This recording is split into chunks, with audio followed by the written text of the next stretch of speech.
Halo, jumpa lagi bersama saya. Sebelum membahas topik kita, mohon mengklik tombol like, subscribe, notifikasi, dan mohon video ini di-share agar semakin banyak orang mendapatkan pencerahan. Baik, kali ini saya mau menyampaikan alasan kenapa saya menolak Muhammad itu sebagai nabi. Kenapa saya tidak bisa menerima kenabian Muhammad, ya? Baik. Memang bagi umat Islam ya, Muhammad itu dilihat sebagai nabi ya. Ah, sekalipun sekalipun dalam agama Islam ada banyak nabi, bahkan ada juga yang jauh lebih hebat, jauh lebih suci dari Muhammad, namun umat Islam melihat Muhammad itu sebagai insan kamil, suri teladan agung.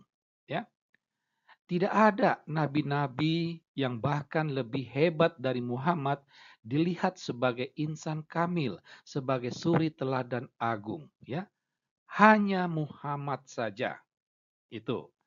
Ya, nah karena dua hal inilah maka akhirnya umat Islam itu eh, oleh umat Islam Muhammad itu dimuliakan, dipuja-puji, diagungkan, bahkan disembah, ya. Jadi levelnya tuh sudah setara dengan Allah Subhanahu wa taala, ya. Bahkan ada ayat Al-Qur'an yang meminta agar umat Islam itu taat kepada Muhammad dan Allah. Itu. Artinya ketaatan kepada Allah itu sama nilainya dengan ketaatan kepada Muhammad. Itu. Jadi eh, begitu luar biasanya Muhammad ini di mata umat Islam. Ya, karena itulah penghinaan terhadap Muhammad itu berarti maut. Ya, kalau nabi-nabi lain itu dihina, itu reaksi Islam itu ya santai-santai saja. Ya, tidak seluar biasa ketika Muhammad itu dihina. Wah, itu reaksi umat Islam seluruh dunia bahkan itu heboh ya, itu. Tetapi bagi saya ini adalah hak umat Islam dan saya harus menghormati, harus menghargai sikap umat Islam ini bahwa mereka melihat Muhammad itu sebagai nabi. Akan tetapi umat Islam juga harus menghormati, harus menghargai sikap yang berbeda. Misalnya, ketika saya menolak atau melihat Muhammad itu tidak pantas sebagai nabi, ya umat Islam harus menghormati saya dong. Itu. Jangan ketika saya tidak menghormati Muhammad sebagai nabi, lantas eh, Alkitab saya dianggap sudah palsu. Itu. Ini kan tidak fair, ya. Itu ya. Jadi saya menghormati sikap umat Islam yang melihat Muhammad sebagai nabi. Tetapi tolong hormati saya juga yang tidak dapat melihat Muhammad itu sebagai nabi. Ya, di sini kita bisa saling menghargai.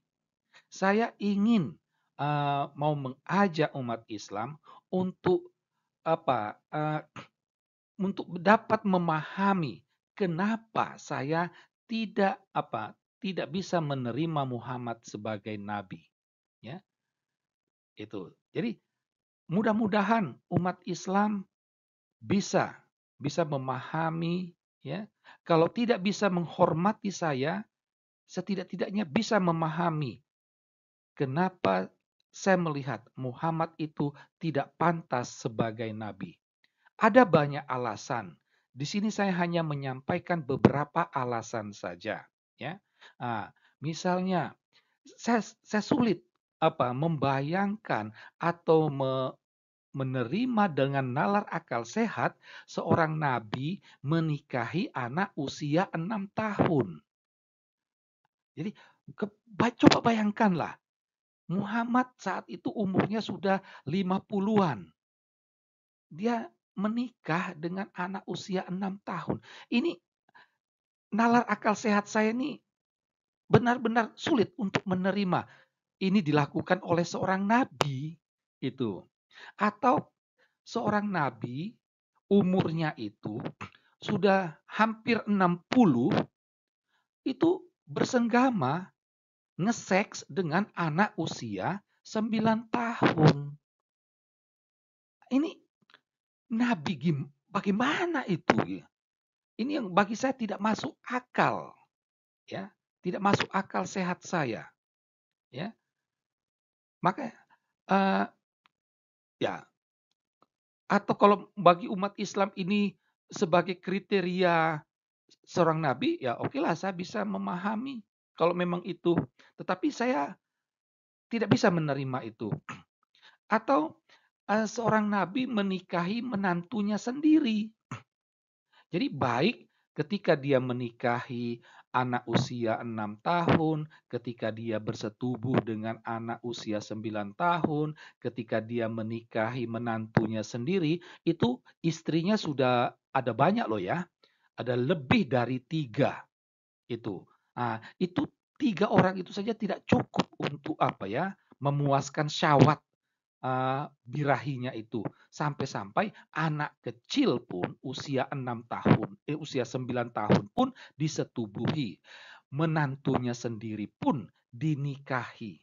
Itu. Selain itu juga saya tidak bisa menerima ajaran-ajaran yang tidak masuk akal. Ya, misalnya eh, soal anjing itu adalah penjelmaan jin, ya, atau membunuh orang yang murtad, ya, itu, atau masalah rambut wanita. Ini bagi saya tidak masuk akal, ya. Dan masih banyak alasan-alasan lain. Semuanya ini membuat saya eh, melihat Muhammad itu tidak pantas sebagai nabi. Tetapi kalau teman-teman dari Islam melihat ini sesuatu kriteria untuk seorang nabi sehingga mereka melihat dan Muhammad itu sebagai nabi dan memuja dan menyembahnya, oke, silahkanlah. Tetapi saya pribadi sama sekali tidak bisa menerimanya. Baik.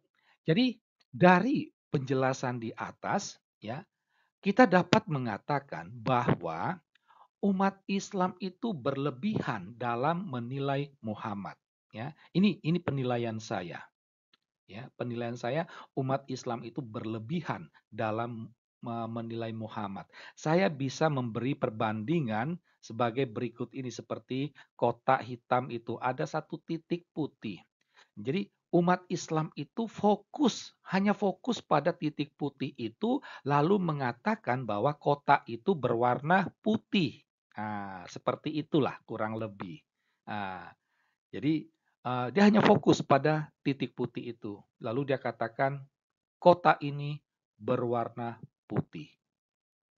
Jadi mengabaikan sisi hitamnya dan hanya fokus pada putih. Demikian juga umat Islam dalam melihat Muhammad. Mereka hanya fokus pada satu titik positif, mengabaikan sisi negatifnya. Sekian dan terima kasih.